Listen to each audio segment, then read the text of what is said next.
แปะสะดือไอไข้ตัวร้อนปวดท้องดีขึ้นทันที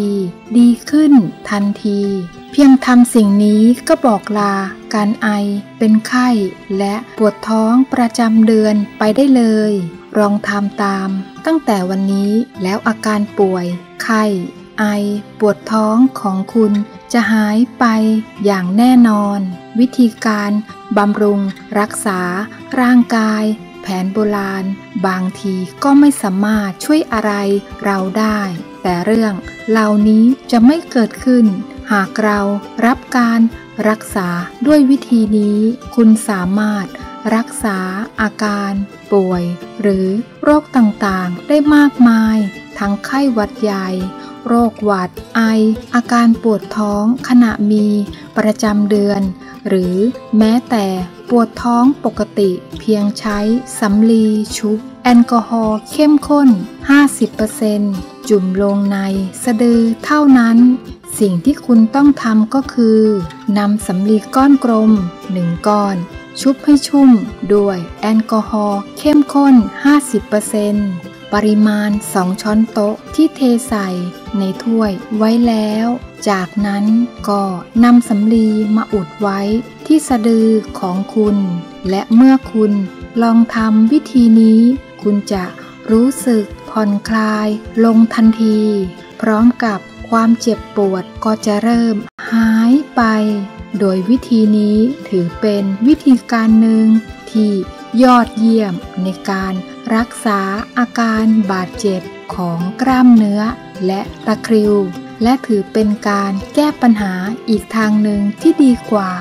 การรักษาด้วยวิธีแพทย์แผนโบราณอีกด้วยเนื่องจากวิธีนี้ไม่มีผลข้างเคียงใดๆหากว่าคุณเป็นโรคไข้หวัดใหญ่หรือไข้หวัดขึ้นมา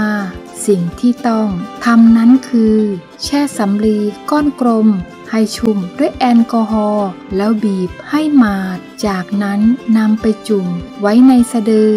และเพื่อเพิ่มความมั่นใจไม่ให้สำลีหลุดออกมาก็ควรใช้สำลีที่ขนาดใหญ่พอดีกับสะดือหรือไม่ก็ครอบด้วยถุงพลาสติกหรือผ้า